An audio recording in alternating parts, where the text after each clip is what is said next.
That match is today, right? The Copa, the U.S. The men. first U.S. match is today. Yeah, so we won't be able to cover that until next week's show. But yeah, we play Bolivia at 6, so I'll sit down and watch that live later on. Sweet. Well, how's it going? No Luke again this week. Do we know where Luke is this week? I feel like he didn't disclose his whereabouts. I don't think so. He basically just said him and Tess were going somewhere. Yeah, somewhere better than Baltimore. Yeah. Bye, guys. Hopefully it's cooler than it is here. Sorry. Holy shit, yeah. My hat. I was thinking about going outside and doing some chores, but I don't think that's happening today. Jeez, this is off to a great start. Yeah. Yeah, I could not look at my hair like that for the next hour. Even under the hat, yeah. All right, fair enough. Yeah. It's just like, fuck it. It was sticking out the sides all crazy. I couldn't do it. We're good to go now. Take 2. Are we? Yeah. Yeah, so no Luke. I don't know. He's harder to get a hold of than Obama. Yeah. Wow. Think about that one for a moment. Yeah.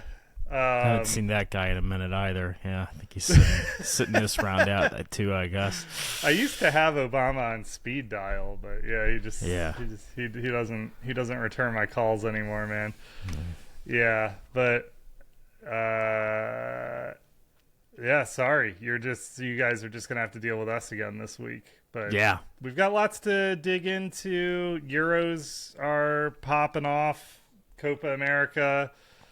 I did read that players are really unhappy with the pitch conditions, which isn't entirely surprising, I guess. I've only bitched, every other episode about how CONCACAF plays on these bullshit pitches, and now they keep choosing these venues where they have to lay fresh grass on top of turf, and then you have injuries, and they complain about it, and it doesn't. The whole thing is so asinine, right? Like, if these games are selling out, then why not use college fields or something that right? You can fit more people in the stadium instead of selling the tickets at $150 a pop. You actually get a broader fan base and more concessions and stuff, but I don't. Yeah, it doesn't seem like an optimized revenue model. But I've been saying that for a while, so I don't really know what these jackasses are doing. But they're saying people had decided to hire Greg back, right? Hire Greg twice, so I'm not really sure my expectations should be. Oh, you mean for the Federation? Yeah. Well, yeah, the U.S. Federation. Granted, I'm assuming the U.S. Federation's who picked these fields, right? Because we're hosting. I don't know. Maybe. Yeah. You would think. So we're hosting the World Cup in 2026, right? So you would think that by that time we're gonna have our act together with this shit, yeah, because we can't have the most important tournament in football being held on some scuffed fields that we roll out there. The story I read this morning is that one of the stadiums, I think it's the Atlanta Falcons. Yeah, Mercedes. Yeah. Stadium, yeah. Which is a brand new, a virtually brand new stadium. And whoever Atlanta's MLS team is, they play there. I forget their name. And they played a match on turf, and then they just threw grass down on top of the turf. I guess they have some square, they can jigsaw some grass squares together, and I guess it was bad, really bad, and everyone was complaining about it after the match.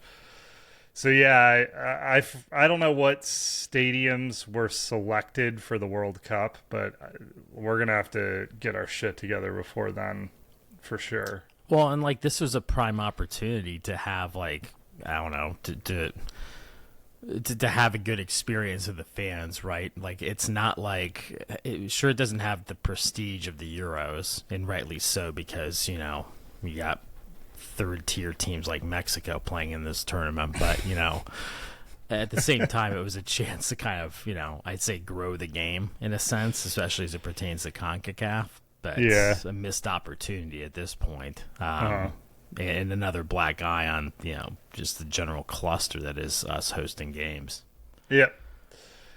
It baffles me that Baltimore can't ever get these like major competitions, because the Ravens made the decision years ago because of their injury issues, that they ripped the turf out of that stadium, and they just have year-round grass on that field. But I get it. I get like the Baltimore's different, guys. Like it's not the Wire here anymore. But I don't know.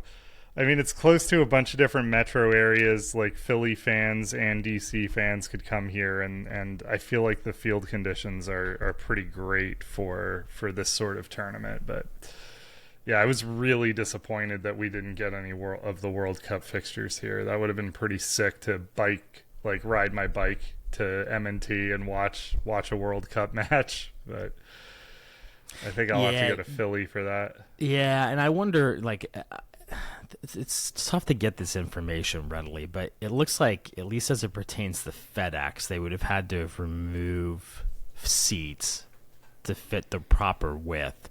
And so I wonder if I think that's probably a piece of the problem as it pertains to football stadiums, even the ones that have good grass, like Baltimore does.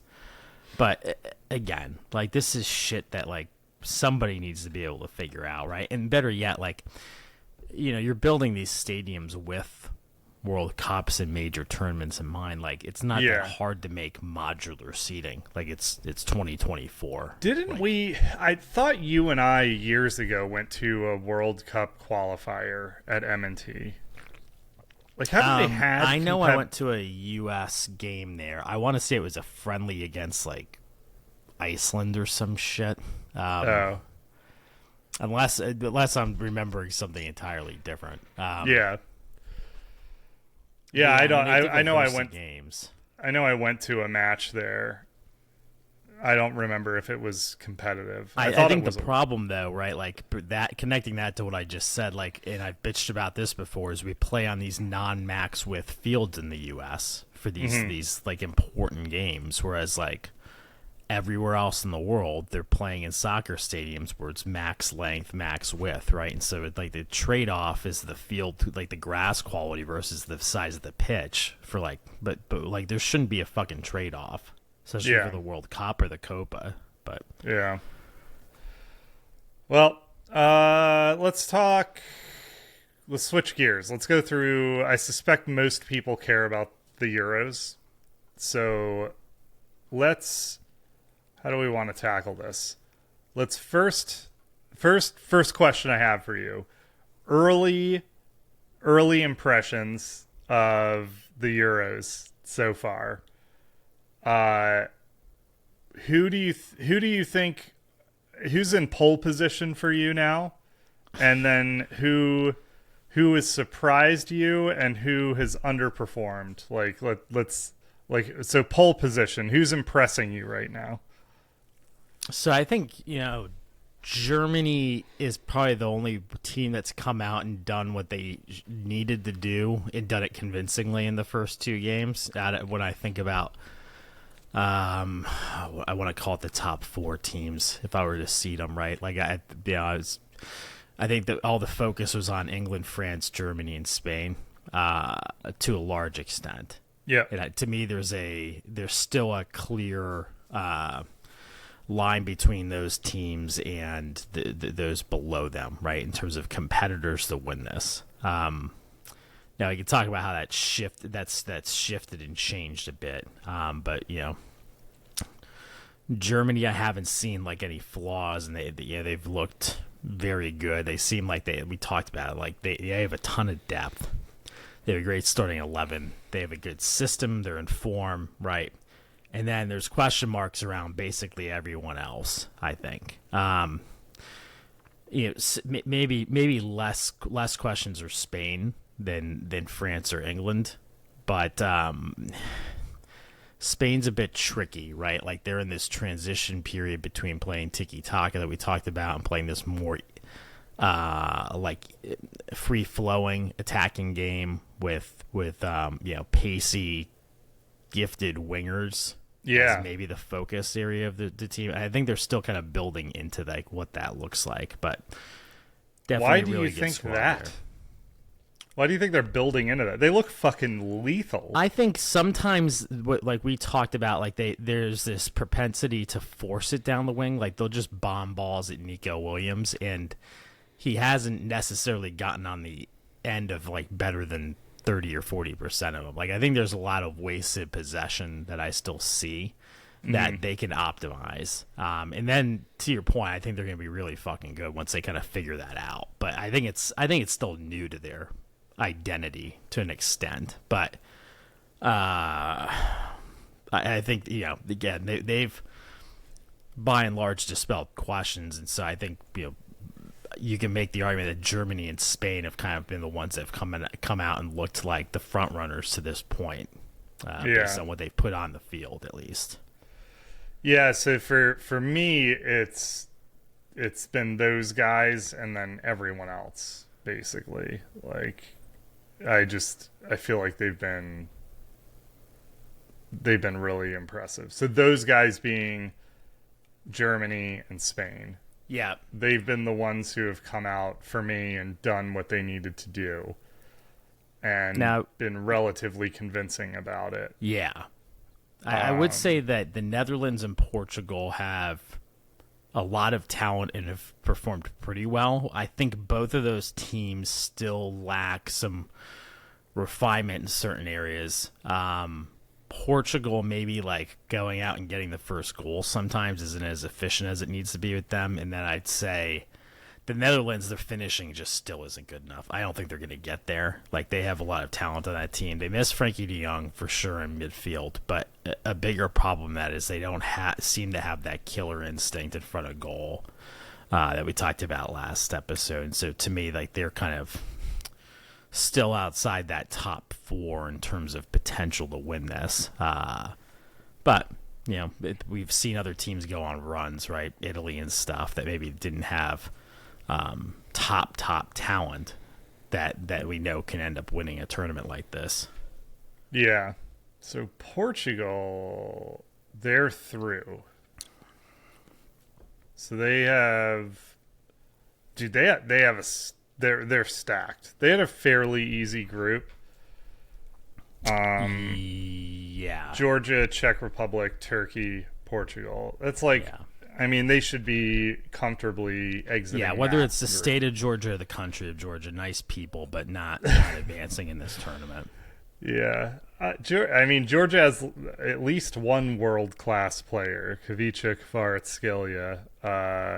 Yeah, but does anyone not playing Football Manager know that? Everyone knows who he is. I'm not kidding. Who does he play for? He plays for Napoli. Now we're talking about Syria. How many leagues am I supposed to follow for this podcast? I think he was the player of the season for Was he really? Napoli for all of Serie A last year. Apparently it didn't come across in the games I watched against AC Milan. Yeah, he's a fucking G. But I don't think he's done. I'm trying to pull up like he's no Lukaku, okay? Yeah. That's all I'm gonna say. Dude, Lukaku is fucking cursed. We're gonna talk about them.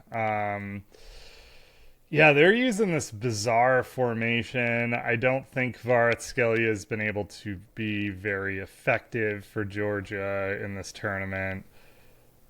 He's also he's had a down season relative to the previous season, but yeah, he's very good. I mean, he's a 2-footed, clever winger.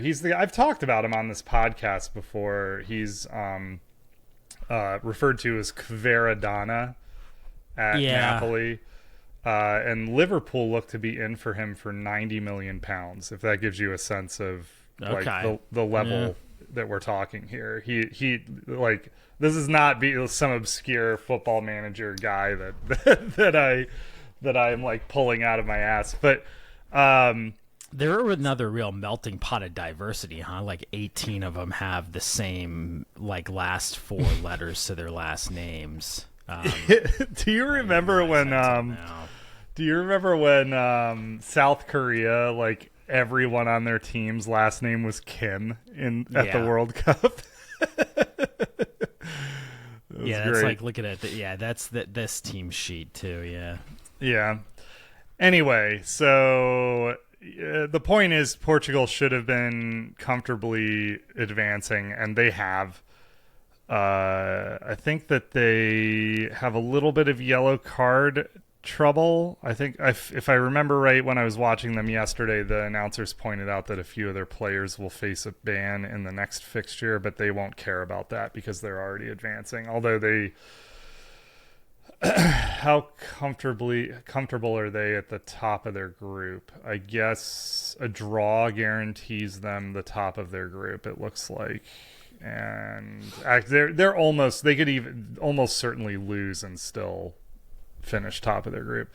Turkey has 1 win and 1 loss, but a negative goal differential, so they'd have to like really pop off and Portugal fall apart in the next one. So let me pull up my notes here. Let's talk. I saved the best for last again, so we'll get to England eventually.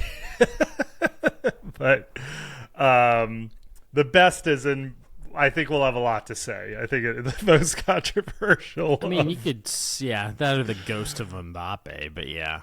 Yeah. Well, I have them set. Let's talk about Belgium. So you and I, we hung out last group. What do you think of this whole group? It's a disaster. If there's a group of death, this is the group of disaster, right? This is just a complete shit pile. Yeah. All 4 teams in this group, Romania, Belgium, Slovakia, Ukraine, all on 1 win and 1 loss, which will make for a phenomenal final day. Yeah. There's a reason these games are played at the same time slot in the third game. I mean, that's going to be a lot of fun. Lukaku, we hung out last night with we were hanging out with friends, and Derek was there. And we talked briefly about Belgium, and the comment you said that was better. It was better put than I think how I articulated it. But you said that these teams, they play so much better for their club than they do when they're together. Yeah. For Belgium, like, this is a talent. I mean, it's the story of the last decade for Belgium. Really, like, supremely talented squad, golden generation, and just underperformance in international play for a decade, for as long as I have been an adult watching soccer. And every single tournament, right? Yeah. And this is them losing. So we didn't get to comment on this because it happened on Monday, but they lost to Slovakia in the greatest defeat in the Euros history. Like, absolutely tragic. And the types of things that are happening to them is remarkable too. Like, that's worth talking about, I guess. Like, the number of goals they have scored that have then been called back is fucking hilarious for me to watch. Oh yeah. The offside on Lukaku yesterday has to be the closest offside I've ever seen. It was by like I mean, it was by nothing. It was by like an inch. Yeah. He was offside on I guess what would have been. They ended up beating Romania 2-0, which doesn't tell the whole story of this match. For me, So I'm going to pull up I'm curious about the stats here. I should have had this up already, but I'm pulling up the who scored for Belgium, Romania. So in this match, possession was 55-45 in favor of Belgium. Where total shots? 20-14. Like, this was closer than I ever imagined it would be. And, I mean, De Bruyne looked good. He scored a goal. Lukaku had a great assist in the third fastest, I believe, Euros goal ever to Tielemans. So he laid the ball off to Tielemans, and it was a phenomenal shot by Tielemans. Yep. Whether he intended that, I'm sure he intended it, but I mean, he threaded it through it had a very small window where this ball could be on goal and be a threat for a goal, and I mean, he threaded it.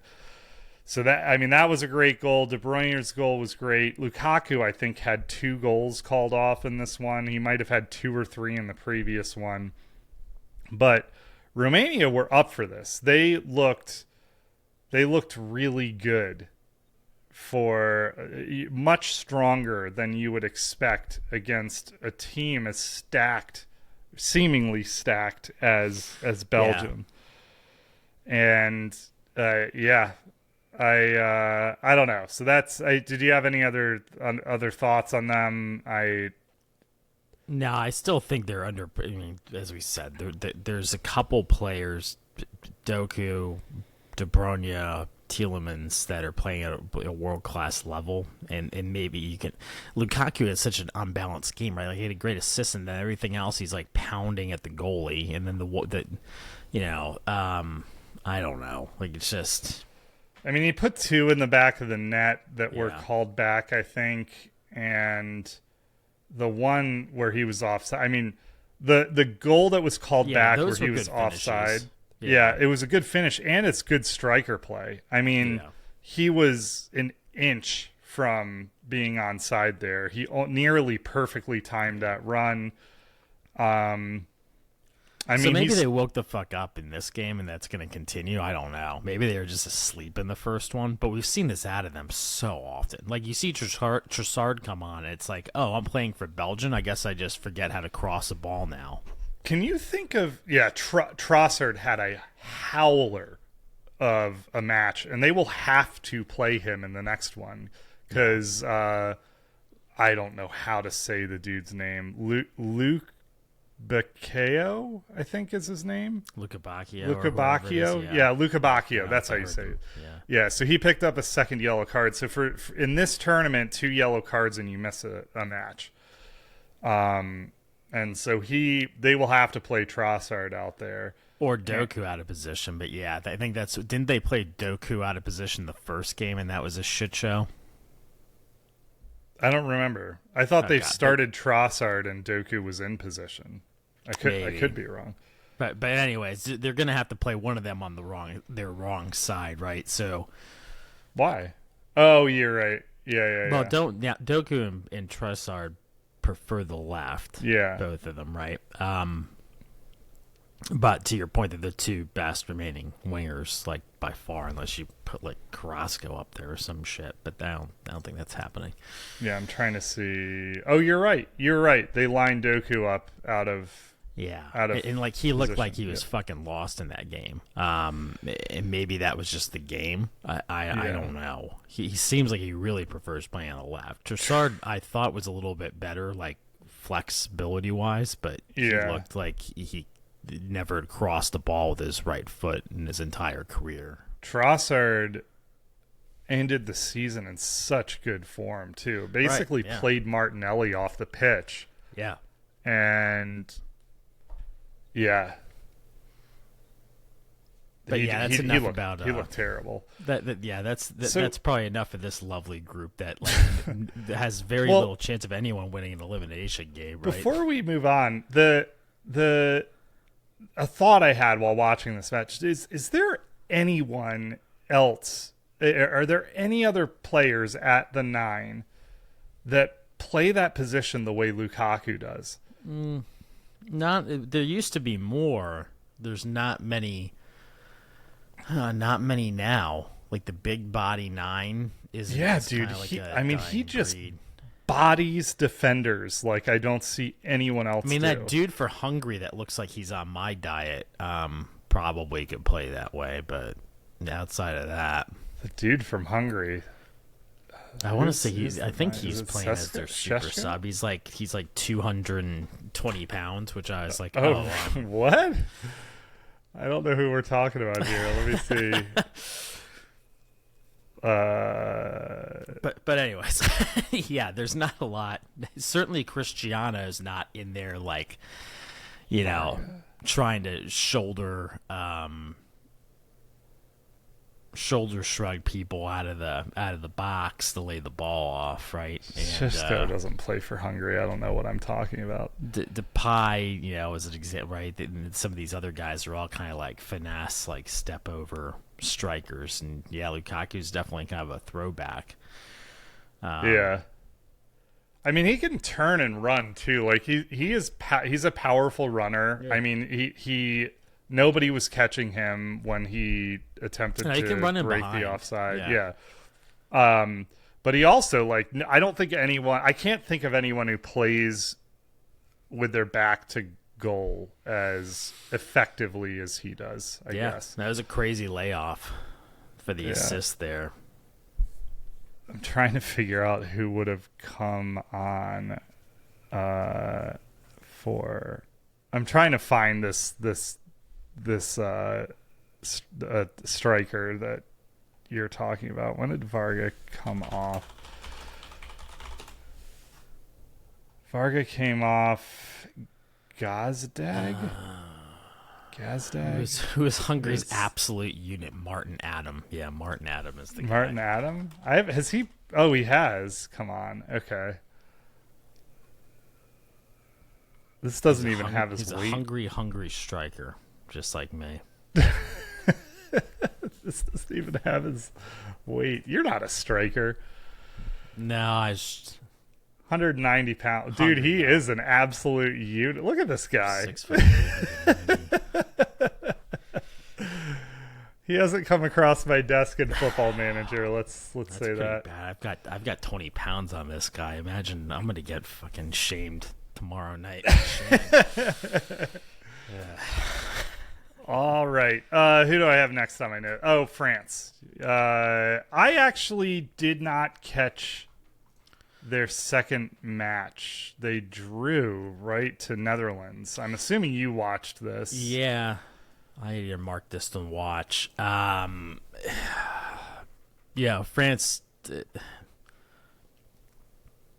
What would I say about it? I mean, to be honest, like on the whole,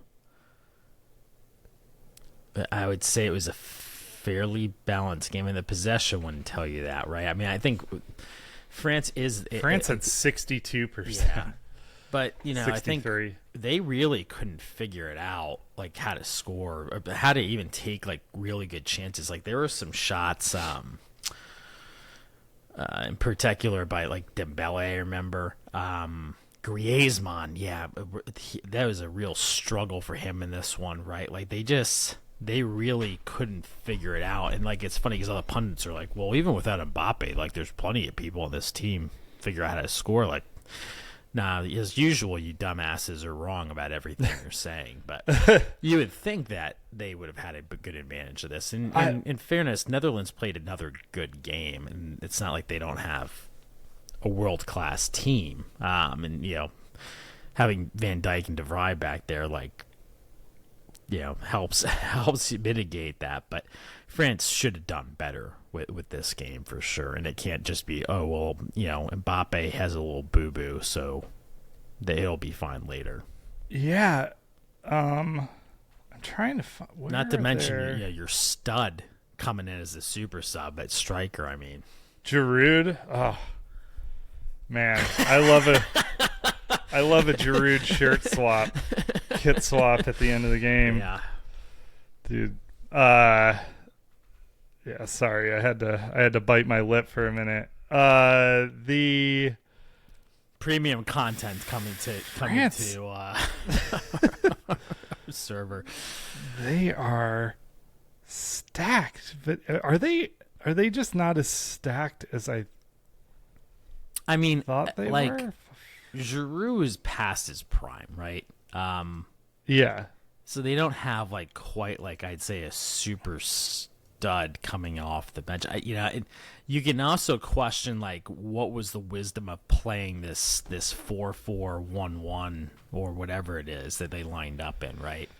Versus trying, I think generally they're playing a 4-3-3 with Mbappe, and so I could be wrong about that, but part of me questions whether Giroud should have started, and maybe they would have been a bit more dynamic or positive in terms of potential finishing. Dude, I didn't realize Magic Mike was France's keeper. Yeah. Huh. Yeah, in fairness, he had a good game. Who's their backup? Kamavinga didn't come into this match? I guess midfield wasn't their problem. Is Conte the greatest tournament player of the last 10 years? I was bitching and complaining because I was like, these guys like Conte and like Ronaldo and whatever, like they shouldn't even be allowed to play in this tournament when they just piss their career away in the Saudi league, right? But Conte's looked fantastic. He's looked I don't so understand good. what the fuck he's doing in Saudi Arabia. Like it's just a complete waste of talent. But yeah. We cooked his hamstrings.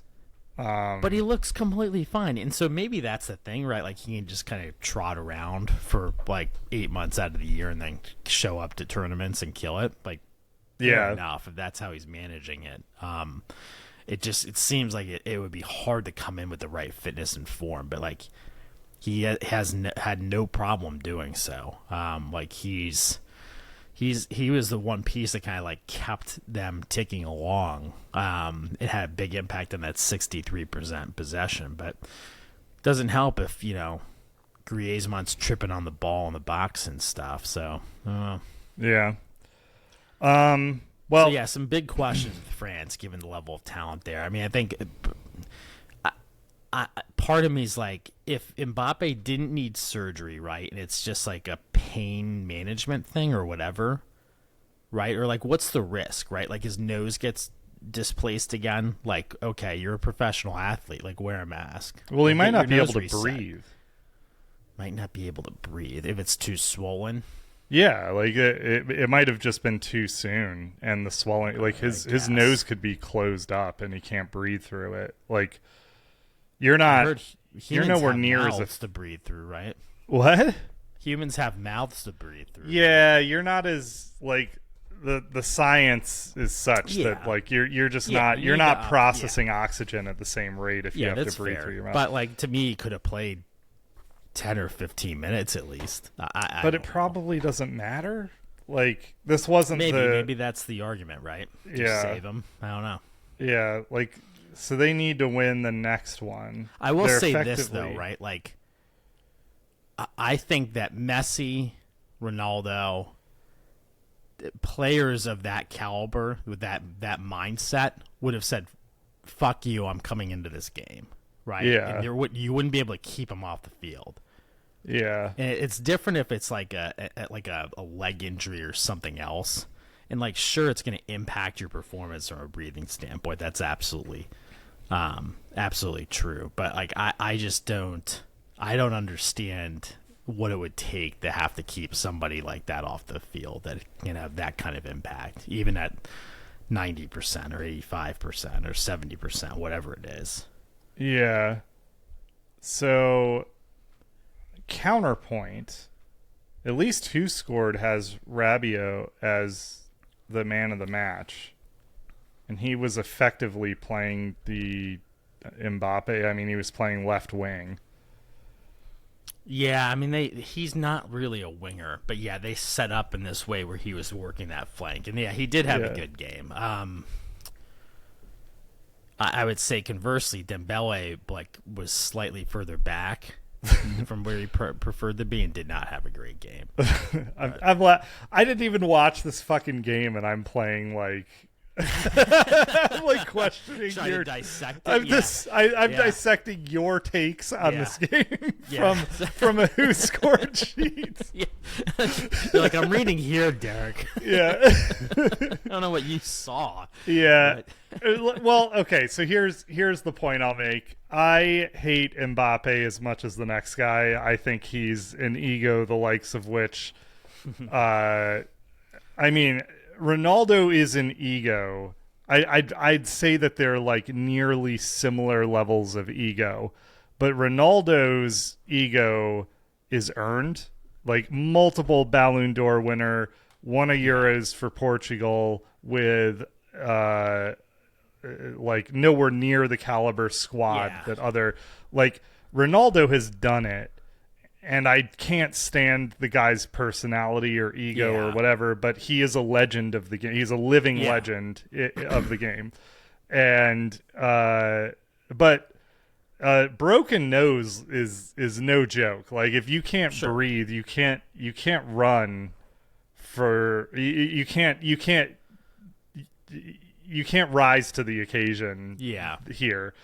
I would think that by the next match he'll be back on the pitch, but I think the most surprising thing to me, just looking at this who scored sheet, is the lack. Like France is deep, and nobody. They made 2 subs. Yeah. So I mean I don't know what the game called for, but there's a lot they can pull from here. And you're right. I mean, they used a bizarre formation, and I guess we're sort of devoid of ideas. They just didn't know how to win without Mbappe on the pitch. I mean, I would say they got in dangerous spots and got shots off. They just weren't good shots. 15 shots to 8. Yeah, Griezmann just seemed like he just couldn't deal with the pressure of being that focal point in the attack. I mean, to your point on Mbappe, like I don't have necessarily the strong feelings that a lot of people do. I will say that, like, there's things about his leadership and in his personality that rub me the wrong way. And the interesting thing is, as much as I think off the field Ronaldo is kind of a narcissistic prick, and without getting the weeds of that, right? For generally, like his teammates, his former teammates, and his current teammates all think very highly of him and appreciate playing with him. And you can kind of see like the leadership role he takes on with Portugal and the teams he plays on. Like he puts a lot of it on his shoulders, but he also like understands it's a team game. And maybe that's dynamics changed in ways later in his career. But, I think that's kind of the difference I look at versus, Mbappe playing on great France squads, but PSG always kind of being a cluster. And I think some of that has to do with him as a leader. Yeah. So maybe that's a good pivot point. Let's talk about Portugal real quick. I feel like they have performed fairly well this tournament. I mean, they're through already. Ronaldo really selfless, laying off I think it was to Bruno for probably the 3rd goal. But I mean, more importantly, his play there is really good. Like him recognizing the way that that play was breaking down and just reading what the defender that he was in behind was going to do. His movement and his timing might be the best still out of any striker in the world, or at least in this tournament. Yeah. So I don't know that there's a whole lot to analyze with Portugal other than I think that they have one of the best squads that they have ever had in an international tournament. Like they're very stacked. I mean, specifically for Portugal. And they have won this tournament, like I said a few minutes ago, with a far less talented squad than what they're playing with now. The other thing I'll point out here is Arda Güler, who is a deep cut from Football Manager, at least. Like, I mean, until recently, like people know about this kid now because he's with Real Madrid. He spent a lot of this season injured. He has scored a few goals for Real right now. I think that it was a stupid move for him because I have no idea where he ever fits into Real Madrid at this point. So I think he'll probably be moved on at some point. But he had a sick game against, I forget who they played. Their first match of the tournament was, sorry, I'm trying to back up to Georgia. He had a phenomenal game in that one. But this whole team, like, what does Who Scored have him at? An 8 on Who Scored. He scored a goal, and everything was just running through Arda Güler. It felt like this kid's gonna be good. I think he's 18. And he was cooking in that match. The coach said that he did not start against Portugal. He came on as a sub. The whole team looked shattered against Portugal. It's clear that their plan was to throw everything at Georgia. They saw Portugal as a free hit, so to speak, and they will go in against... Who else is a Czech, and they'll try to get a win there. So, but Portugal got it done, right? But I just wanted to shout out Arda Güler. That's a dude to watch. And Turkey has, they have a great football culture there. The fans are fucking nuts. I've talked about how unhinged their fans are at their home. When I say great football culture, a level of decorum probably needs to be established. Yeah, I was gonna say, potentially by force. Yeah. But they're passionate. They are crazy passionate about soccer there. And I think that Arda is going to give them some he's going to be their icon for the next decade. And it was cool to see him perform so well in that match. Yeah, I think a good chance of advancing, obviously, based on where they are. I don't see them going any further than that in the tournament, but... Yeah. So, let's roll through a few of these real quick so we can talk about Copa America. I threw down Scotland 1, Switzerland 1, mostly because of Shaqiri's goal. Did you see that goal? Yeah, I watched it live. I wasn't paying very close attention to it. Oh, sorry. Yeah, that was the one where he actually just ran on and one-timed it. Yeah, so bad. Ridiculous. Bad, giveaway by was that Scotland? Is that what you said? Yeah, it was a back pass. Yeah. I forget who it was by on Scotland. But yeah, where that shot was taken and the level of difficulty and the way that he kind of definitively finished that was. Something probably only he can do on that team. For sure on that team, he is one of one. First MLS player to score in the Euros. Yeah. So he plays for Chicago Fire, I believe. Yeah, and I feel like as long as I can remember, I've been watching him do shit like that in international tournaments. Yeah, it's been a while. Yeah, I think the announcers said that I didn't look this stat up, but I think they said in the last 6 international tournaments he's played in, he's scored. He's just that sounds right. Yeah, an absurdly good player for Switzerland, who've been very consistent on the international stage. They're not winning anything. Yeah. But they're a problem. You don't want to play this team. I thought Akanji looked good. But Shaqiri, he's a lot of fun to watch. I don't know. And I mean, he's in the twilight years of his career, so it was cool to see him do that one more time, I guess. And McTominay, world class, best player on Man United, Also, if you want an absolute mind fuck, I caught a nosebleed listening to the Scotland players being interviewed after this. What the fuck are they even? What language are they speaking in Scotland? Dude, what the fuck? Man. Yeah, it's weird having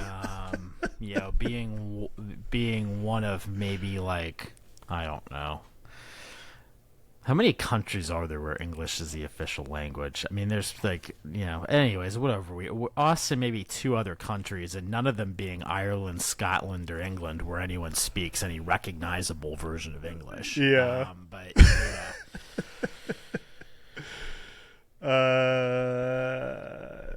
There's a lot. There's 53. Really? Where it's the official language. Yeah, and Scotland might actually speak the most incomprehensible version of it. Yeah, dude. If they should be removed from this list. Actually, yeah, just put it somewhere else. Like, yeah. it is not the official language there. It is like whatever they're speaking. That is not English. Yeah, you'd think like you're like, oh, this country must be like on the other side of the world from England, and then you look and it's like, oh, it's just like you just drive up there. Like at some point you're just in Scotland. It's like, all right, well, yeah, what happened? Like, do they not? They don't like talk to each other? Because I don't understand how they understand each other. But that's crazy. Like the experience post game. I don't know. I think I was working and this game was on, and so I like it just kept playing after the game wrapped up, and I forget who was being interviewed, but they asked him a question, and it was just like noise washed over me. I could none of it was perceivable in any way. He's just like blah blah blah blah blah, and then I tried to give him a 12 stutter, and then that's the end of the interview. Yeah, it was like, dude, if he tried to say 12 stutter, I don't think I could understand how not. The way they enunciate everything is like. It's like the upside down in Stranger Things. Stranger Things. The way Scotland speaks English it's the upside down for the relative to the rest of us. I have an important question about this game though.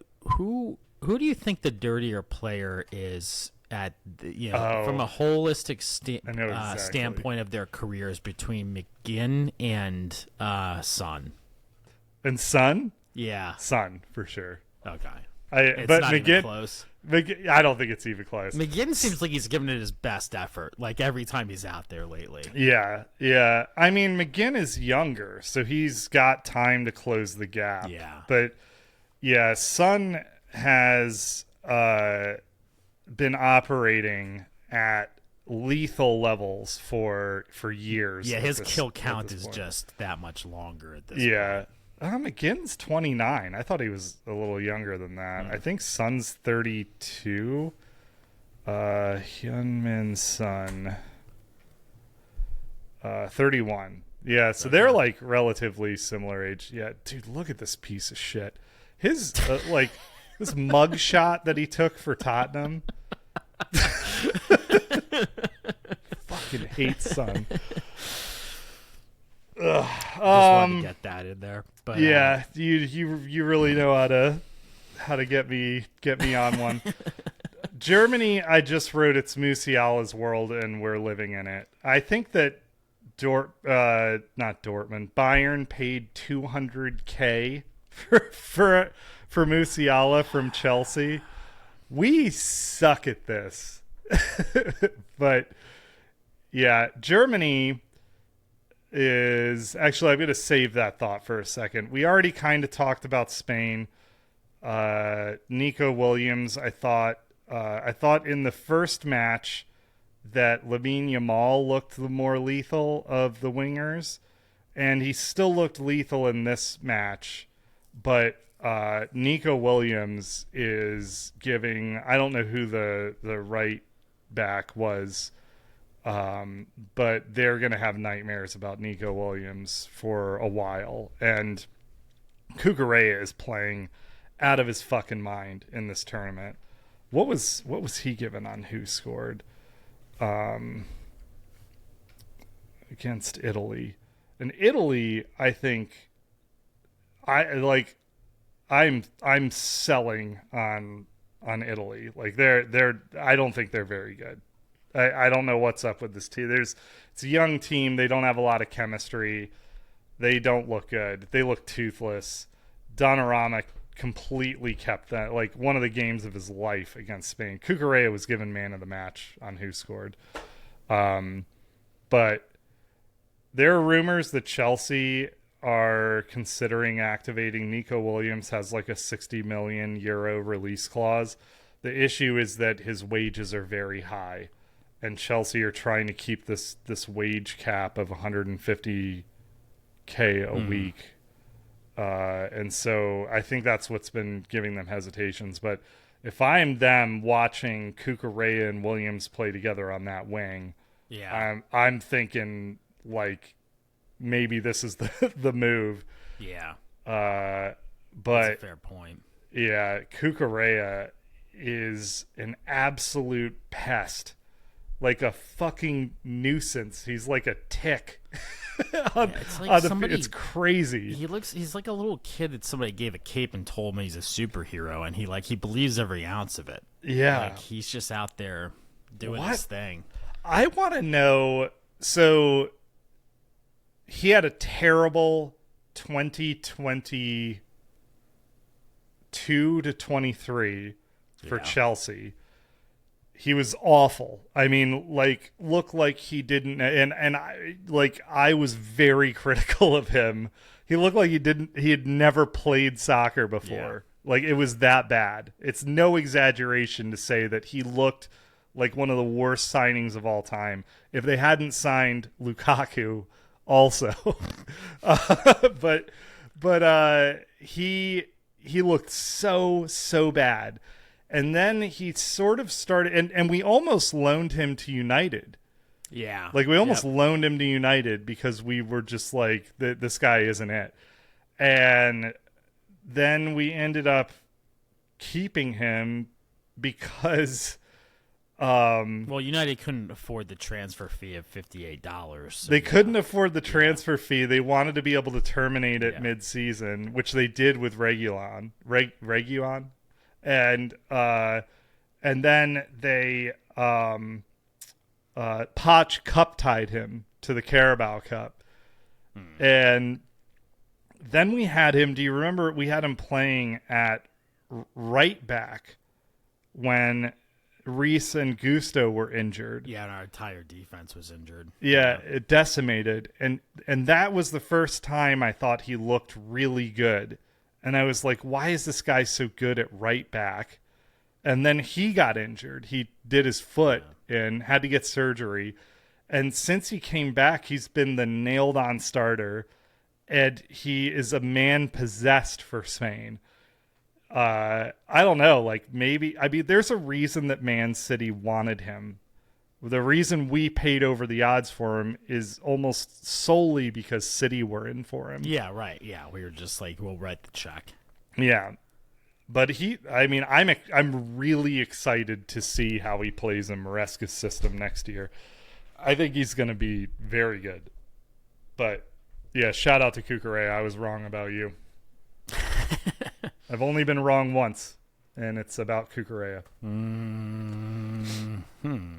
Oh yeah, and I wrote down, I wanted to, so last week we called out the fact that this was not the Spain of old, and they are not playing that tiki-taka nonsense pep ball, like bore fucking the opposition, like lull them to sleep with this mind-numbing brand of soccer. Like, they are going out and going for it. One over the crossbar. Yeah, they are going out and going for it, and I'm here for it. It's fun to watch.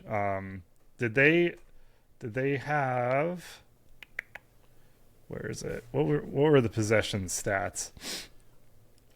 They did dominate possession in this one. But yeah, Italy's got issues. They're going nowhere in this tournament, in my opinion. All right, and so then let's talk about England. The only note I made is LOL. Yeah, I mean, it's kind of like the more lead shit in- on the shit pile, and there's already too much shit on the shit pile Yeah. for these guys. The lead-in I wanted to make with this is Germany is playing this really interesting, free-flowing. I mean, they have the players to do it, but You mean Nagelsmann playing soccer to win? Yeah, yes. But Nagelsmann has identified that he has just these world-class talents, these world-class attacking midfield talents, and he's just letting them cook. And it's so fun and fluid to watch, and they're playing at home, and they just look like the team to beat at this point. That's because Germany has a natural substitute for Calvin Phillips to drive that world-class midfield. Dude, what a nightmare of a post-match press conference. I had to double, triple check that was from like this week. Like I was like, this must be just taken out of context from like a couple years ago when Calvin Phillips was like must have been unavailable for a match. Listen, and I was like, oh wait a minute, never mind. This is real today, dude. Listen, England. First of all, maybe Southgate isn't, and this could explain a lot. Hold on, before I make this statement, because I can't believe nobody has pointed this out. Maybe Southgate needs to get tested. No.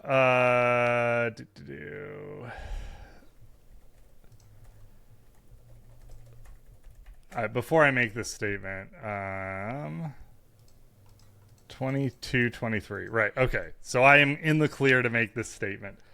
Maybe Southgate doesn't understand what his fucking role is on this team, but he could have selected Calvin Phillips.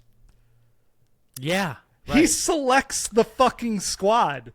So if you have a Calvin Phillips problem, it's because you didn't select Calvin Phillips. If he was that critical to your plan, which is farcical, but yeah. I think it gets at the challenge of the role of the job and the challenge of the job, right? So like with an international team though, right? Like from a selection standpoint, you don't necessarily have to do as much work as you do with a club, where you have to identify the players, bring them in, figure out who's in the best form. Blah, blah. Like the clubs are doing that for you, right? Yeah. So like Henderson did that for you. He's playing in Saudi League. He doesn't need to be playing on your team, right? Like Phillips is trash. They won't play him. He doesn't need to be on your team, right?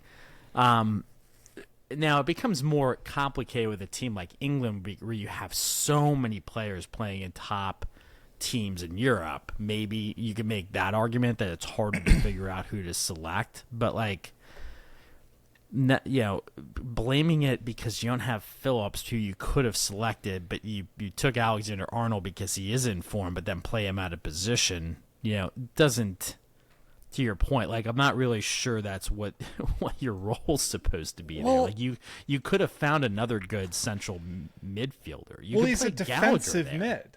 Calvin Phillips is a defensive mid. Yeah. Declan Rice can play defensive mid. Yeah. Kobe Mainoo can play defensive mid, and they have one of the most talented young defensive midfielders on in their squad. Adam Wharton. I don't know if you know much about him. He plays for Palace. Yeah. He will be like, somebody should jump on him now. Like one of the big teams should jump on him now, because he'll be in 2 to 3 seasons. He'll go for Declan Rice money. Like he's very young. I think he's 20, but he's a stud. And like the problem is you fuck. Right. Like it is you. You are shoehorning players into positions that they don't play. And they have player options and tactical options. Yeah. You are, like, he's playing Foden out of position, and Foden looks confused. Yeah, and he looked better in this game, but I don't understand that piece of it. Yeah, he did, but then he also didn't. He made some like really bad decisions. There was one play where he should have passed it to Kane, I think. But he just doesn't. like, decisions have to be made with this team, in my opinion, if they're going to succeed. And those decisions have to be that, like, one, you can't get Trent Alexander-Arnold into this team. You probably shouldn't have selected him at all. I understand that he is... I understand how talented he is, but it's not the type... It's the type of talent... It's the type of toolkit that you have to build a system around and drill that into a team. And like that, I don't think that translates to, we've talked a lot about on this podcast about the varying skill sets of managing that you look for in players when you're managing a national team versus your club team, where you're there week in and week out. And have tons of time hands on with these players. So, like, you need to be able to implement like more complex systems or like non-basic systems, I guess you'd say, or different systems than the players are even used to playing for their clubs, etc. Right? Yeah. So for me, it couldn't be more obvious to me that you can either have Jude Bellingham or Phil Foden on the field. They play the same position. That is their best role, and you have to choose one of them. I get that is the best player potentially in the world and the best player in the PL. But having them both on the pitch is just sowing confusion. And you need to play a true left winger. You have Eze and you have Gordon. And that would give you something so much more direct and different than what Phil Foden wants to play. And you have to drop Alexander-Arnold and play one of the many talented midfielders that you have. So I think that's the key piece, right? Like, until I see it and I see it not work, I don't know that they wouldn't be able to play with Foden, Bellingham, Kane, Saka, and one of Gordon and or Eze on the field together, and drop one of the defensive midfielders and have Rice just play a little further behind, which he's comfortable doing as that. Wait, what are you proposing there? Like if they played a 4-1-4-1, like if they took Alexander-Arnold off and put another, like either put Gordon or Eze in place, right, and shifted the formation, and let Bellingham and Foden literally just play wherever the hell they want in the middle, and then still have wingers behind Kane. Like, that's like, I don't. I just like can't, like, Southgate is so fucking boring. Right, yeah. And he won't do it. If he was listening to me right now, he'd already be confused and thinking about how he'd be like, yeah, whatever. Okay, where are we gonna play Trent next game? That's all he'd be thinking about, right? And I can see him having a role as a sub, but you're right. And it was so obvious that even he was forced to take him off basically at the beginning of the second half. Like, yeah, it's not working, and it's. I think it's somewhat myopic when I think about it, though, right? Because, like, this whole team, like, even with that, should be playing a lot better than they are, and they're not. And I guess you touched on a couple of those different pieces, right? But with Kane and Bellingham on the field, like, they should be going out there and trouncing a team like Denmark. Let's face it. But yeah, I don't know. He's got a lot wrong, and then when he did make the substitutions, he basically threw everybody on at the same time. He takes Harry Kane off, which, like, maybe Harry Kane isn't, the best player of all time, like, better than Messi, like Luke would tell us, but, like, he even will admit that he's the top 2 or 3 striker in the world at the moment. It needs to be out there in a game that you're chasing. It is absolutely breathtaking to watch Southgate squander the talent that is on this team. It is remarkable. I don't think I've ever seen anything like it. Because it's almost like you could take, if you could pick any, like, of 15 or so players available in this pool and put them out there, and they'd be able to figure out how to win the game. But like, on their own. But like he's like, no, we're gonna do this. Yeah, and we're gonna do it again and again. And dude, then, and they were. And then I'm gonna cover myself by reminding people that I don't have Calvin Phillips available. I can't believe nobody. I didn't hear anyone that like I heard Southgate say that, and this like since that match, I haven't heard anyone point out the fact that he chose to not have Calvin Phillips. Yeah. That's still your fucking fault. And not only that, he picked Henderson, right? Who is actually a like for like player positionally, and isn't playing him. Wait, no, Henderson's not in the squad. Jordan Henderson? No. Oh, Dean Henderson's out there. All right, well, never mind. Yeah. That's their backup keeper, right? Yeah. All right, well, just disregard everything I said about Henderson. But anyways, to your point, Mano's there, right? I mean, you have didn't play him. You have Declan Rice can play. Declan Rice is Rice is playing there, yeah. Yeah. So, but like, then what's the issue? You need two defensive mids. Oh, I see what you're saying. Yeah, well, and that's where I'd say you don't, right? And to your point, like you don't have to play this rigid 4-2-3-1, right?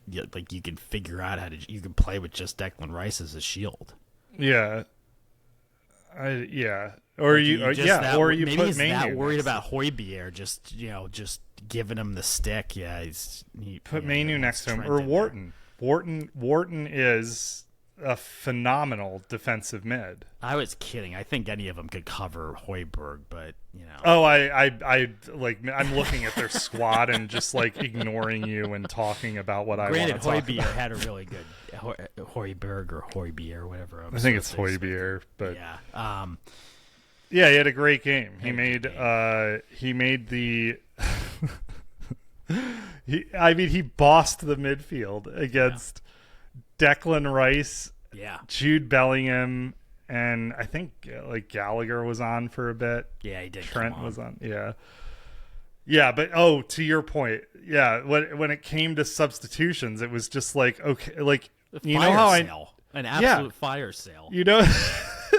You know how I know you're not making any tactical adjustments because you just poured you put four guys out there and you talked to none of them. Yeah, you just said you're going on as many random changes as possible, dude. It's spectacular to watch this. It's so bad, and.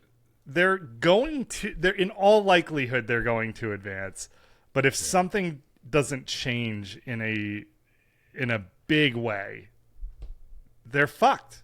They're gonna exit the next round instantly. And I mean that's the risk, right? They went from being front runners to like there's a high likelihood of them getting knocked out. Yeah. All right. Well, let's that's all I had for the Euros. Germany, Spain, and Portugal are through at this point. It'll be a fun week to watch the final matches for the group phase stage. Dude, if England gets eliminated, who do they have to play? They have to play Serbia, right? Yeah, it's not a given. Serbia's, what are they in? They're in last in that group, right? But am I right about that? They're last in that group, but they play Slovenia. They already played Serbia. But either way, Slovenia. I mean, Slovenia. You know, if you're Slovenia, you're thinking, I get through with a tie here. You play. I mean, there's absolutely no fucking reason to fear England. Yeah, they come out, they score a goal, and then they do, like, regardless of what happens from that point on, they just sit back. Part, right? Like literally, he pulled them back. Like it was like he pulled his players off the field. Was like, let's just hold here. Like, what are you doing? Yeah, even when presented Denmark with an went opportunity to like do the right thing. Yeah. But Denmark leveled the match, right? And they still just sat back and let the game come to them. It's so weird. Yeah. Their FA is every bit as inept as ours. Like the fact Which is that really they saying something, right? Yeah, Because the nobody fact pays that they attention to what goes on here, but like their entire country, like, you know, lives and dies by this shit. Yeah. The fact that they re-upped with this guy, they deserve this.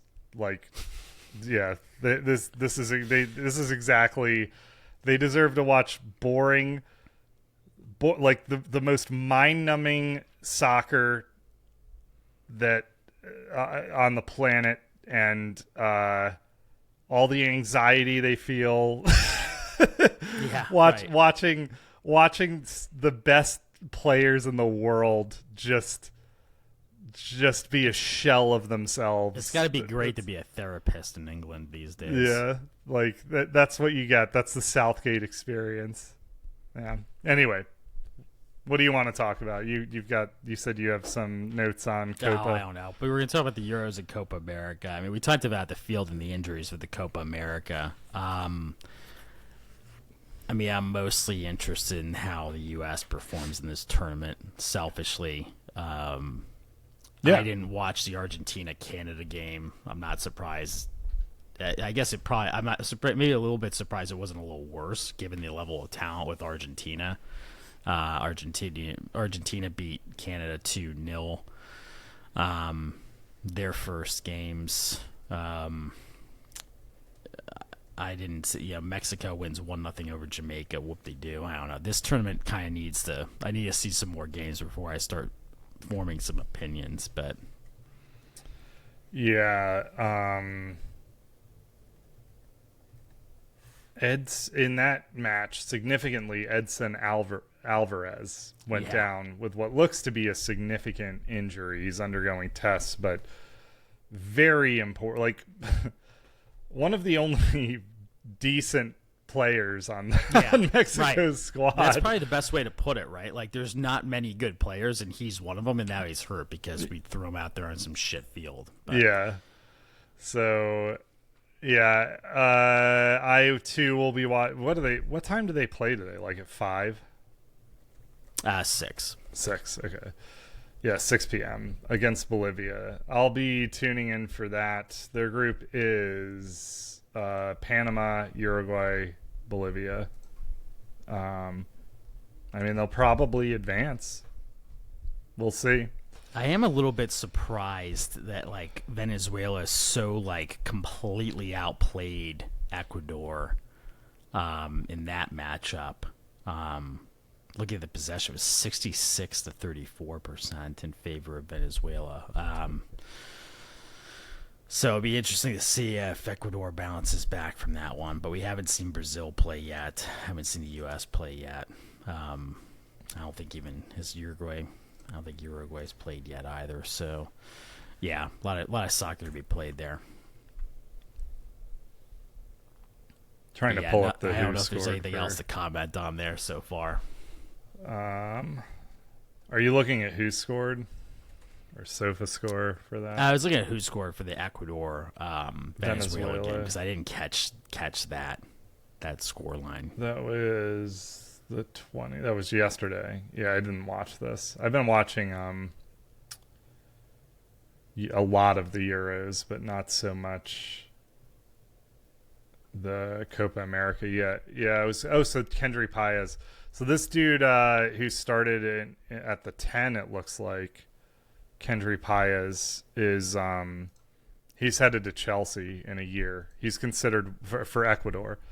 So he's considered one of the, like, on the level of like Lamine Yamal talents, and Chelsea have secured his signature. They did about a year ago. Starting in this game. Yeah. Yeah. That's an interesting one. He's fucking dope. I'm really excited about him. So he can play centrally like that. He's also, I think he's a left-footed winger, which we have in absolute abundance. I gotta believe they're thinking of like they're gonna stick him centrally long term, but they're saying that he's gonna go straight into the first team for Chelsea. So that's one to watch for. Like Paez is considered among the most promising talents in the world. Looks like Caicedo had a pretty good match. Yeah, it's just surprising to me. I mean, there's a lot of Paez being another one, but this team has a lot of talent. So a lopsided result statistically, at least in this one. Yeah, interestingly, who scored has Venezuela won, but the man of the match was Sarmiento. So he's a winger who I think it's Jeremy Sarmiento. He plays, or he is contracted to Brighton. And that's another, like, he's not regarded the way that Paez is in terms of ceiling, but he's going to be a very good, like, that's a name that you'll probably hear a lot more of this season. I think he was out on loan this year for Brighton, but yeah, he's good. So anyway, I mean, that's like, let's just start like we'll roll through my like mad ramblings of the transfer window real quick. So Paez, we were just talking about how he was confirmed to Chelsea. Chelsea also finally officially confirmed Estevao Willian to Chelsea. This is another, like, I watched, I think on the London is Blue podcast, they had two scouts who specialize in South America, like expert scouts. I forget who they're employed by, but their focus is on South America. And they were they were focused on Estevao Willian and trying to the London is Blue podcast. They were trying to like gauge how excited they should be about this dude, and they also touched on Kendry Paez. I have watched a lot of Kendry Paez on YouTube, like not like the best, like a clipped up. Like I've checked his matches out. Because Chelsea signed him and there's so much promise around him, and he looks legit. To me, when I watch Paez, he looks far more of he looks further along as a product than Estevao Willian does. Paez just looks far more convincing to me, and I think he's the youngest goal scorer in a senior South American match ever. I think Paez is.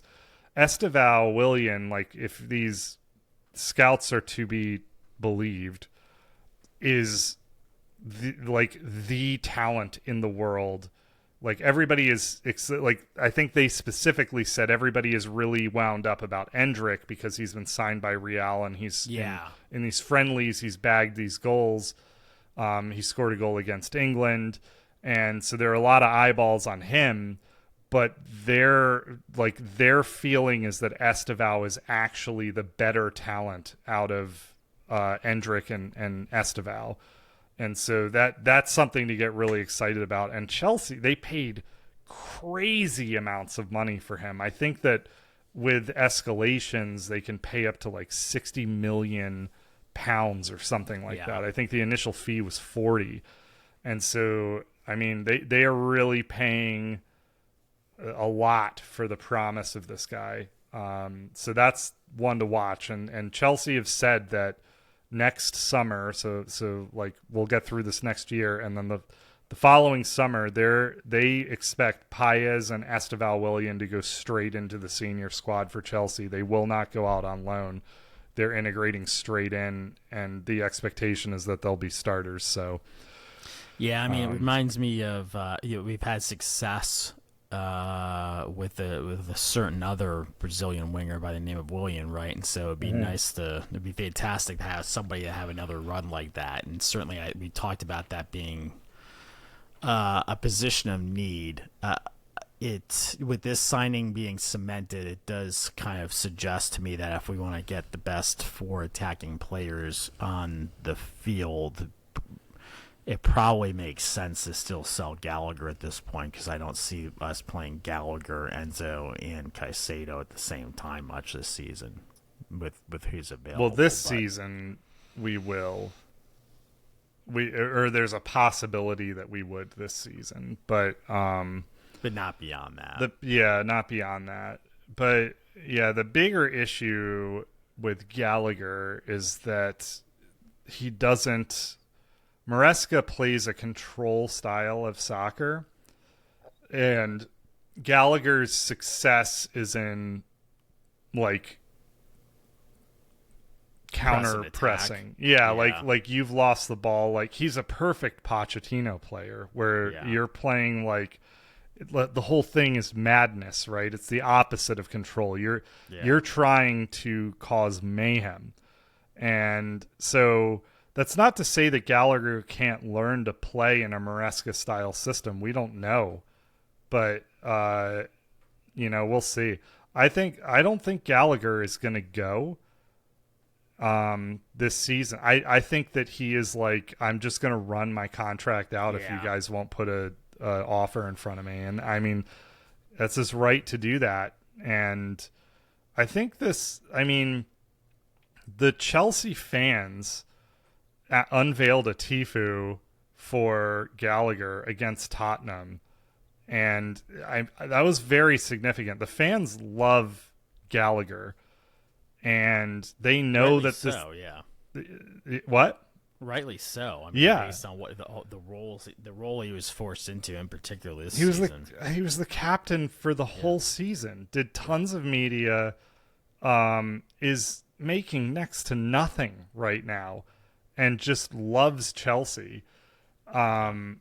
Yeah, so that, I don't know if you saw the Tifu, but it was like, it said Born a Blue on it, I think. And that, the message with Tottenham at the time being the rumored front runner to secure his signing, for the fans to unveil that while we were beating the fuck out of Tottenham for the second time this season. Very significant. Long way of getting to that tidbit. Yeah. But Chelsea miss out on Elise. So Michael Elise will be a Bayern player next season, with the same issue that I brought up earlier coming into play. Elise the rumor was that he wanted to be the highest paid player on Chelsea to join Chelsea, which would mean he'd have to make more than Raheem Sterling, who's on like $300K a week or something. World superstar Raheem Sterling. Yep. And Elise ended up going to Bayern on $220K a week. So, I mean, good for him. I'm a little relieved by this, to be honest, because if you we only need 15 left-footed wingers, not 16. I still don't, and like, this worries me. The club leaked like their position to the press was that Elise was target number 1 for them this offseason, and they literally described it as an obsession that they wanted Elise. So on that side, you have Madueke and Palmer potentially. They want to get Palmer in more centrally, so you've got Madueke. You also have Angelo Gabriel, who played great for Strasbourg. And is considered a very promising winger, Brazilian winger. You have Kendry Paez, who could play there. Paez can also play more centrally, and I think that's where we'll end up playing him. And then you have Estevao, who is, meant to be one of the greatest talents in the world. Highest promise, highest ceiling talents in the world, who also plays there. So what do you need Elise for? Especially if you're saying that Estevao needs to go straight into the first team. I don't get it. Maybe there was never any teeth to it. I don't know, but yeah, I mean, at least, I agree. Like, at least we seem to have arrived at the right decision, which is this doesn't make sense given all the context that you called out. Yeah, so I back it. Like, I back the idea that we're getting our wage. Like, the club's position, and I agree with this, is that they're not bringing at this point in the progression of the project. This 2030, the project 2030 is what they're calling it internally, where they're picking up promising talent to gelling as a club with the target of being a world beater by 2030. They're not bringing players in on huge wages. They want the players to earn it, and then they'll reward the players internally. And conceptually, I think that's a great idea. So anyway, in other Chelsea news, they sold Maatsen to Villa for £37 million, 37.5, and then they're buying some dude. Where I pulled it up, Kellyman. Amari Kellyman from Villa. I saw that. Yeah, from Villa, right? No idea. £19 million going back the other way. I don't know. I don't know anything about Kellyman, but there's some. We're running pretty long on the podcast, but this whole deal has raised some eyebrows because it appears that Chelsea and Villa have helped each other out with PSR with these fees, like basically inflating the fees so that it looks like pure profit in both directions. And I guess like some clubs are complaining about it. And then in Man United, actually one more Chelsea thing. If you listened to our podcast last week, I said if I were Chelsea, I would be taking a hard look at Samu Omarodian. And like the next day it broke that Chelsea had submitted a bid for Samu Omarodian. Then Ryan made some comments about things that Fabrizio Romano could do to... He can't wash my jockstrap. We can't repeat all of it on this. I don't think. I don't understand the regulations closely enough to feel comfortable. Yeah. Yep. You just, of all the benefits that I thought might come from this podcast, I didn't think that it would be like a self-documenting way to prove how right I am about most things. And Shannon couldn't be more excited about that with respect to the podcast, as with the rest of us around you. It doesn't. I mean, Atletico effectively told Chelsea to fuck right off. Chelsea submitted a £40 million bid, I think is what it was, and Atletico rate him like very highly. Like they're looking for like 100 million euros or something for this kid. I think he's going to be a big talent. He's a physical monster and a great finisher, and I think he's just going to grow into that role. And it would have been fun to see him at Chelsea. All right, and then two Man United pieces of news. So Branthwaite is a big target for Man United. He's considered like the future potential captain of England. He's a leader, an extremely good ball-playing defender, and United submitted a bid. I think Everton value him at around £70 million, and United submitted, I think, a £35 million bid. And in fairness, that's all they have, so that's what they submitted. Yeah, so Everton told them to F off. And then I heard yesterday that Man United are targeting Lenny Yoro, who plays for, I think, Lille in France. And he is, the only reason I know about him is that I had previously read that Real Madrid are in for him and likely going to pick him up. And the unique thing about Lenny Yoro is that he has played tons of he's just very good. I think he's a 6'4", good in the air, ball playing defender. I think he can play at right back as well in a pinch.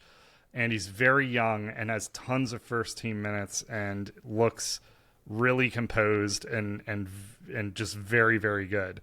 And so Real Madrid have identified him as a primary target for them, and they will likely close that deal. That'll be one of the things that they close out in this offseason.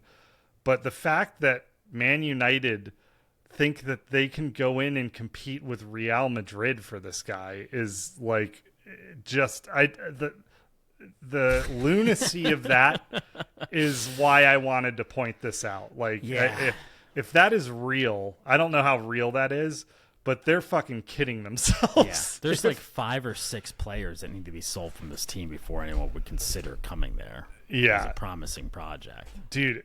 Yeah, Man United should be focusing on selling as much deadwood as they can because there's so much rot in that club. And maybe, like I posted in our Discord, that their dining facilities failed a food inspection for the second time. And there was the roof was leaking. The players have come out and said that the training facilities at championship clubs rival what United has. Like, they need to get the whole house in order before they think they can take swings at world-class defenders that are Real Madrid targets. But I don't know. I'm here for it. Can't wait to continue to see this pile grow. Yeah. Ratcliffe, I don't think fully. I mean, he's said as much in the media. So interestingly, Radcliffe, the guy from Ineos who bought the a footballing stake or whatever, he's running football operations for Man United now. He has said that it's shocking. He has admitted to these issues with their facilities, and he I don't think he fully understood the job he was signing up for. But yeah, I'm here for it too. I'm loving it. But I think did you have anything else you wanted to roll through? I think that's a pod, guys. We're at an hour and a half. This is a very long one. Thanks for sticking with us if you made it this far.